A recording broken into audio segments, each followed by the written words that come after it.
A Daniel y Edison, a ese dueto maravilloso y por regalarnos ese repertorio tan bonito. Muchas gracias. Bueno, vamos a hablar hoy un tanto de 100 años de soledad, de los 50 años de la publicación de esta novela de García Márquez y también de lo que se ha denominado el realismo mágico. Parece ser que sobre García Márquez y sobre 100 años de soledad se hubiera dicho todo, se hubiera escrito ya todo. Desde tesis de doctorado hasta columnas de prensa, desde artículos de revista, hasta todo, ¿cierto? Programas radiales sobre 100 años de soledad. Y yo creo que es una novela que realmente parte de la historia de la literatura en América Latina. Yo quiero como empezar haciendo, para la comprensión un poco del fenómeno de por qué en 1967, cuando se publica la obra de García Márquez en Buenos Aires, en la editorial sudamericana, por qué tiene tanto recibo entre la gente, ¿cierto? Porque eso asombra sobre todo al lector porteño, que es un lector cualificado, el lector argentino. En ese momento era pues de los países donde más se leía literatura y otras cosas, psicoanálisis, filosofía, en fin. Entonces voy a hacer una breve como introducción de cómo era el panorama de la literatura de lo que se llama América Latina en esos momentos, mucho antes del 67. Entonces quisiera remontarme a la década de 50, porque ahí vamos a tener en los años 50 una serie de escritores bastante atractivos y que también irrumpen con unas nuevas propuestas en la escritura y en la novela sobre todo. Para no irnos hasta todos esos cubanos como Alejo Carpentier, que ya desde 1946 más o menos ya es un hombre reconocido en el concierto pues de latinoamericano. Me parece que sería necesario como recalar un poco en México, que es un país de grandes escritores, de grandes literatos y de otros artistas, donde en el año 53-54 pues va a aparecer un escritor que hoy es muy renombrado, pero que en su momento pues casi nadie leía, y que es Juan Rulfo, ¿cierto? Juan Rulfo pues con su Llano en Llamas y después con su novela de Pedro Páramo, sus dos únicos textos pues de literatura, yo creo que es suficiente además, pues siquiera les fue suficiente con ellos para pasar a la historia, pues marca como un nuevo territorio, un camino distinto en la literatura de América Latina, y no porque no haya habido antes otros que también eran grandes escritores como Miguel Ángel Asturias, en fin, y en la misma Colombia pues tuvimos a gente como Tomás Carrasquilla, gran escritor, como José Eustacio Rivera, en fin, en América Latina está llena de grandes escritores y poetas. Pero Juan Rulfo me parece que ya es la literatura moderna, es ese periodo que ya en Colombia inaugura un muchacho de 27 años que se llamaba Álvaro Cepeda Zamudio, en el 54 precisamente, haciendo pues como la comparación de tiempos entre México y Colombia. Aquí surgió Álvaro Cepeda Zamudio con un libro absolutamente maravilloso, o me parece pues un libro extraordinario, a sus coterráneos como García Márquez y Gemar Vargas Cantillo y Alfonso Fuenmayor les pareció pues que era el mejor libro de cuentos que se había publicado hasta ese momento en Colombia, que todos estábamos a la espera. En realidad es un libro que abre una nueva posibilidad para la literatura colombiana. Y en ese mismo momento entonces está Juan Rulfo, menos leído que Cepeda Zamudio, porque de todas maneras en el 54 Cepeda Zamudio saca su libro en Barranquilla, y de inmediato García Márquez, su gran amigo, pues hace en El Espectador un texto tremendo anunciando que ese es el mejor libro de cuentos que se ha publicado aquí, que si no es el mejor, por lo menos sí es el más interesante. Y no es que García Márquez fuera todavía muy conocido, pero El Espectador sí era un diario bastante libre, de mucha influencia en la literatura, porque sacaba un gran suplemento literario, que era el magazine dominical pues, de ese periódico, donde ya García Márquez había escrito varios de sus primeros relatos. Juan Rulfo entonces con Pedro Páramo y con su libro de cuentos El Llano en Llamas, que es un lenguaje más que todo del campesino, ¿cierto? Un lenguaje de lo rural, y es un lenguaje absolutamente asombroso por lo poético, ¿cierto? Por los mismos nombres con los que bautiza sus personajes. A mí me parece muy sonoro decir Susana San Juan, por ejemplo, o el mismo Pedro Páramo, o decir Fulgor silvestre, bueno, todos esos nombres que él dice que sacaba de las lápidas de los cementerios de Jalisco. En fin, entonces a mí me parece que ahí ya hay una ruptura con la literatura que se viene haciendo en México y en Colombia.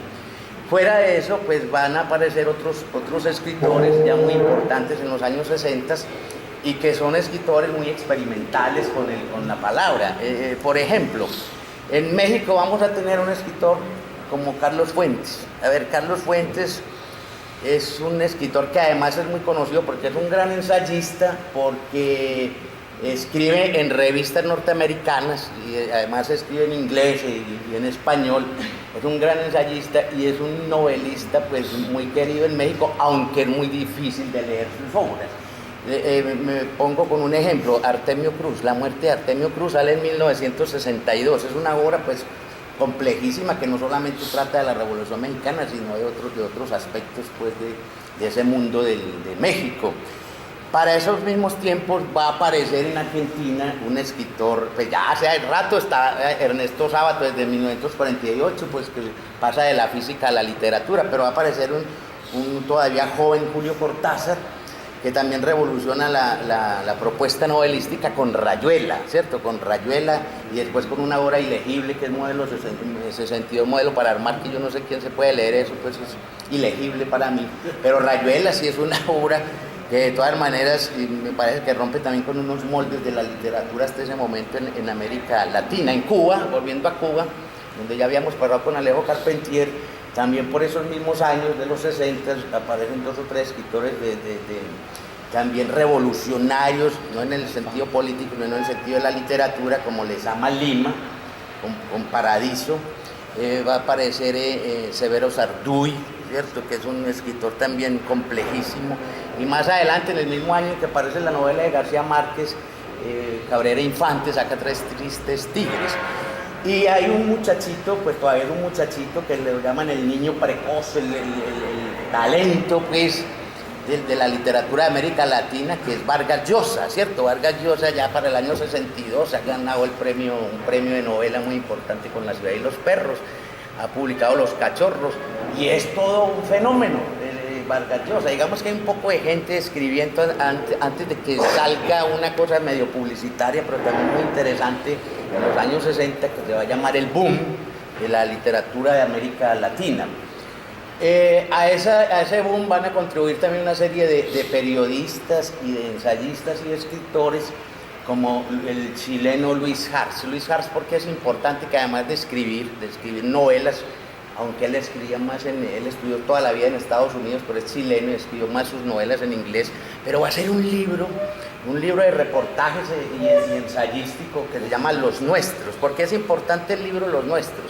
Porque ahí va a incorporar a un poco de voces nuevas y no tan nuevas, como Onetti, ¿cierto? Juan Carlos Onetti, pues que ya es un escritor muy reconocido, también de una gran dificultad para leer, como Julio Cortázar, como el mismo jovencito Vargas Llosa, y por ejemplo Carlos Fuentes, que aparece ahí también, le dice que por qué no incorpora en ese libro de Los Nuestros a dos escritores que a él le parecen muy buenos, uno es chileno, José Donoso, y el otro es un más bien desconocido escritor que ha publicado 4 libros, entre ellos un libro que publicó en Medellín, ¿cierto? Que lo publica Alberto Aguirre, el gran columnista y editor de prensa, además abogado, en fin. Alberto Aguirre le publica a García Márquez una novela que por mucho tiempo va a ser como, decía García Márquez que era tan mamagallista, que esa era la mejor novela que él había escrito. El coronel no tiene quien le escriba.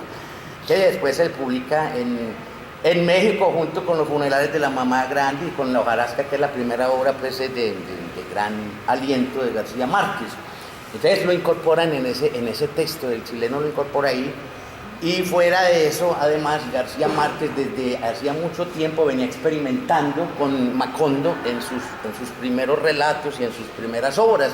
Ya es un mundo que él tiene prácticamente visto y planificado, y solamente le falta rematarlo, como él mismo dice, con 100 años de soledad. A ver, 100 años de soledad, pues eso está en ese libro que escribió el hermano de García Márquez, que es un libro, me parece, mucho más interesante que el que hace sobre García Márquez, Vargas Llosa, que es un texto pues como ya de culto, porque es que no se consigue, el de la historia de un deicidio, que lo publica por allá en el año 71, tal vez Vargas Llosa, y que después dice que no lo va a volver a publicar nunca más cuando tiene pues ese incidente de faldas y de problemas de puños con García Márquez, y él prometió nunca más sacarlo. Por ahí en estos días me dieron una edición de historia de un deicidio ahí en el ¿cómo se llama eso? En el Centro Popular del Libro por 600.000 pesos. Imagínate que es el libro ya fetiche, pues. Yo tengo una fotocopia para los que les interese. Saquen una copia de la fotocopia. Bueno, y entonces resulta que el hermano de García Márquez, que se llamaba Eligio, que ya también murió, saca un libro, pero mucho tiempo después, pero es muy lindo porque él desentraña un poco de claves sobre 100 años de soledad especialmente y sobre otras obras.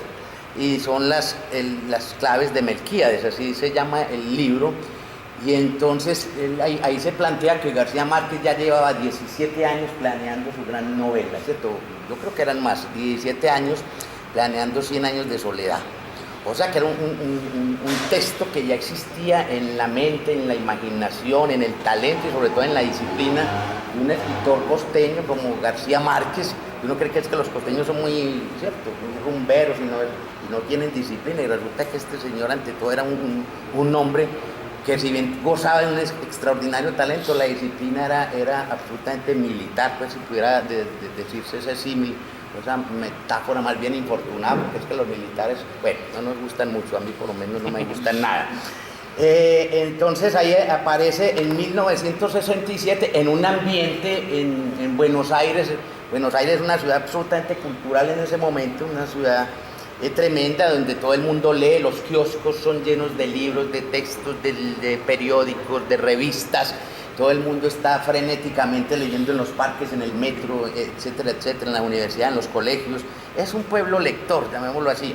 La editorial sudamericana, pues es una editorial que ya gozaba, como otras de allá, como Losada, por ejemplo, gozaba de un gran prestigio porque publicaba grandes ensayistas, grandes novelistas, pues Sábato lo publican ahí, a Julio Cortázar, a un poco de gente pues que ya para ese entonces eran más bien muy conocidos en el ambiente literario y en el ambiente de las ficciones en América Latina. Aparece ahí en el libro, en la primera edición de 100 años de soledad, y se terminó de imprimir pues en los talleres de la editorial sudamericana, etcétera, el 31 de mayo de 1967. A la semana siguiente aparecen los primeros ejemplares. Se iban a tirar sino mil ejemplares, porque el escritor no era muy conocido realmente en Buenos Aires, aunque ya algunas revistas y periódicos como Primera Plana habían publicado reportajes con García Márquez, habían publicado cuentos, algunos cuentos sueltos de los funerales de la mamá grande también en revistas en Buenos Aires.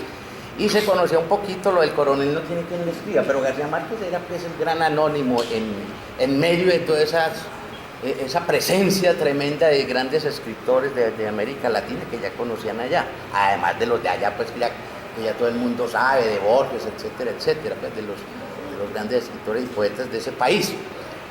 Aparecen 1000 ejemplares, pero entonces no son 1000 ejemplares, sino que tiene 3 lectores. Es que esa novela goza de muchos privilegios, entre comillas, tiene grandes lectores antes de que se publique. ¿Cuáles son esos 3 grandes lectores? Uno, Vargas Llosa; otro, Carlos Fuentes; otro, Julio Cortázar. Digamos que son como los padrinos, los que leen eso primero. Pues ya el señor mexicano pues ya conocía mucho de esa, pues era amigo de García Márquez, vivían casi que en el mismo barrio, pues ahí cerca en México, en el Distrito Federal. Y entonces esos 3 lectores le dicen a la editorial sudamericana: no jodas, hombre, pues le dicen a Porrúa, que era uno de los editores, el señor Paco Porrúa: no, pero ¿cómo vas a sacar 1000 ejemplares? Tirarle un poquito más, tirarle que era 5000, entonces sacan 8000 ejemplares, que en la primera semana se acaban, se venden. Y entonces eso es todo un fenómeno. ¿Qué tiene 100 años de soledad para que haya seducido al público, digamos, de esa parte de América Latina? ¿Qué es lo que tiene? ¿Cuál es? Es de una apariencia de fácil lectura, una apariencia engañosa de fácil lectura, porque 100 años de soledad no es de fácil lectura, y eso lo vamos a ver más adelante aquí en la conversación. ¿Y qué otra cosa tiene? Es un lenguaje absolutamente exótico, un lenguaje donde lo maravilloso que ya existía en América Latina se eleva a unos niveles, ¿cierto?, de asombro, y fuera de eso, es una apariencia cronológica, que es lo cronológico y lineal parece de fácil lectura, pero que en realidad no es cronológico ni es lineal, entonces eso tiene como una serie de espejismos que embrujan, digamos, al lector, pero fuera de eso hay otra cosa, que se dice que todas esas novelas que yo mencioné antes y otras que no he mencionado son muy difíciles, ¿cierto? Como para gente especializada en literatura, en esos lenguajes crípticos, en las estructuras literarias, y en efecto, pues yo no sé a ustedes cómo les fue con Rayuela la primera vez, pero eso no es fácil de leer, porque es cierto, eso no es fácil. Y con Artemio Cruz yo me demoré pues años a ver si lo descifraba un poco de cosas, y con Lezama Lima todavía pues es tipo paraíso, a ver si le cojo, es una gran obra, le cojo como la esencia. Bueno, y entonces esa obra va a tener una capacidad de seducción absolutamente pues como maravillosa, digamos, y que cae en un terreno abonado digo, donde por lo menos hay lectores medios que tienen cierto nivel y que tienen ciertos criterios para discernir si una obra es un bestseller o una porquería, o es una obra experimental, o es una obra que realmente sí vale la pena leerse y transformarse con la lectura de una obra como 100 años de soledad. Entonces son muchas las cosas que tiene 100 años de soledad, ese tiempo que no son 100 años, ustedes que la han leído bastante saben que es un tiempo comprimido, que puede que sean más de 100 años, puede que sean menos, pero que hay varios tiempos también que cursan en la novela, pues el mismo Melquíades, eso es tremendo, porque ustedes saben que Melquíades es como el otro narrador, ¿cierto?, el otro escritor de esas maravillas que pasan pues con la familia, con la saga de la familia de los Buendía. Entonces uno al final, como pasa también en el Quijote, y uno encuentra que el Quijote de todas maneras está redivivo en una obra como 100 años de soledad, porque García Márquez además pues fue un gran estudioso y buen lector de esa obra cimera pues de la literatura en lengua castellana, que es el Quijote de la Mancha.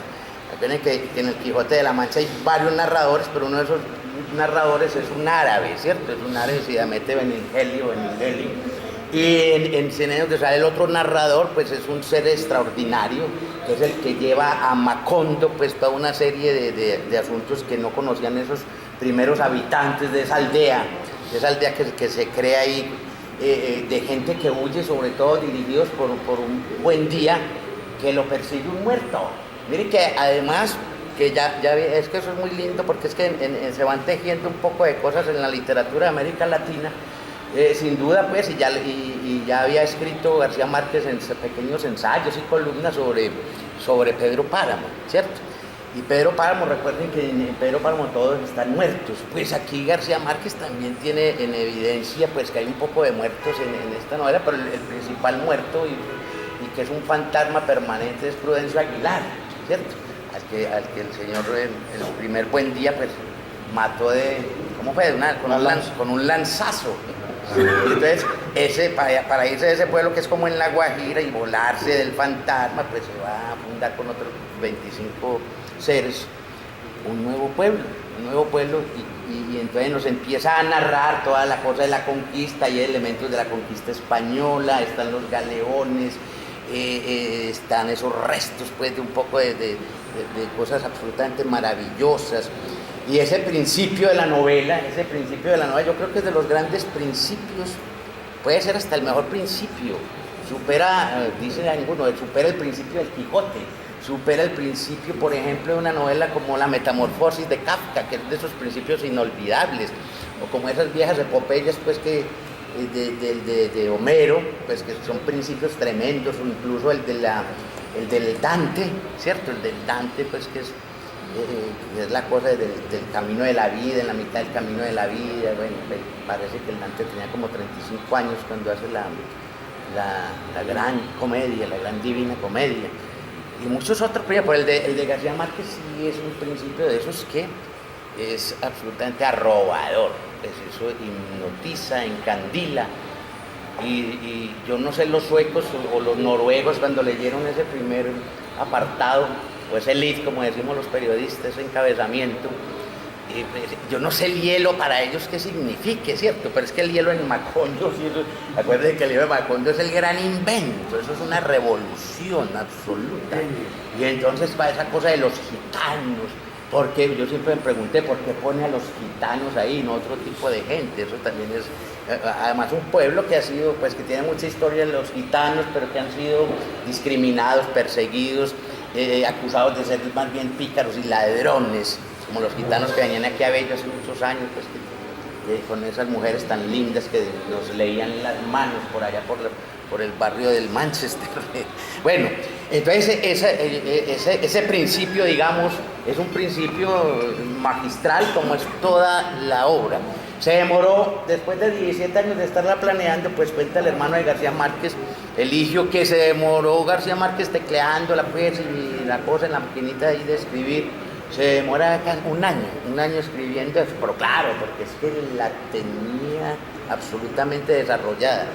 Cuando publica 100 años de soledad, hacía 5 años que García Márquez no probaba no probaba imprenta. Fuera, pues claro, él hacía cosas de periodismo, como todos saben, en Espectador, en Prensa Latina, en otras cosas, pero hacía 5 años no publicaba ninguna obra. Entonces eso también le va a dar como una suerte de alivio económico a García Márquez, que empeñó muchas cosas para mandar los originales a Buenos Aires desde México, y que se le va primero la segunda parte, porque no tenían para mandar todas las 700 cuartillas, o yo no sé cuántas, que era el paquete. Entonces Mercedes Barça, que era una señora como muy práctica, o debe ser todavía, dice, no hombre, pues vamos a mandar entonces la mitad, y le mandan en la segunda mitad. Acuerden que los capítulos, eso no tiene capítulos numerados. Bueno, y empeñan la licuadora, y yo no sé, y el cucharón, y bueno, el transistor, para poder mandar después toda la novelita, pues allá a la editorial, con la que además ya había hecho un contrato, pero de boca, como se decía, porque él tenía un contrato con una editorial mexicana, creo que era la editorial Era así. En fin, bueno, entonces me gustaría mucho pues que habláramos de cuál es el encanto, ¿cierto?, que tiene 100 años de soledad, que todavía la seguimos leyendo con gusto, que cada vez que uno se arrima a esa obra le encuentra asuntos nuevos y novedosos, que es ese lenguaje que les decía, que es la mezcla de lo que se llamaría la retórica, pero que García Márquez coge de la cultura popular, y los amores de folletín, ¿cierto? Los amores de folletín, pero sabe aplicar todo eso, porque algunos les dirán, no, pero esto es como muy cursi, ciertas cosas que aparecerán ahí de las relaciones amorosas, pero es un tipo que absolutamente ha estudiado eso, y él leyó mucho, pues en su formación de educación sentimental, leyó mucho a los románticos franceses. Él, por ejemplo, siempre dijo, el mejor libro, claro que es que García Márquez al otro día decía otra cosa, el mejor libro que yo me he leído es el Conde de Montecristo, decía por allá, el Conde de Montecristo, y después salía diciendo que, bueno, pero de todas maneras leyó muchas cosas que le van a permitir hacer toda esa magia, ¿cierto? Toda esa cosa como si fuera pues todo un prestidigitador de la literatura en 100 años de soledad. Ya cuando escribes 100 años de soledad, ya prácticamente, cuenta él, tiene lista la siguiente. Y eso que es toda una vaina que entierra el mundo de Macondo, lo entierra para siempre. Cuando va a escribir la del dictador, la del otoño del patriarca, incluso le dice a los de Sudamérica, ya le tengo la otra novela, y no tiene nada que ver con este mundo de Macondo. Bueno, es eso como por introducción para que charlemos sobre esta obra que nos convoca hoy en medio de pinturas y de mariposas amarillas como las de Mauricio Babilonia, para hablar aquí en la biblioteca Marco Fiel Suárez sobre el cincuentenario de la novela de García Márquez.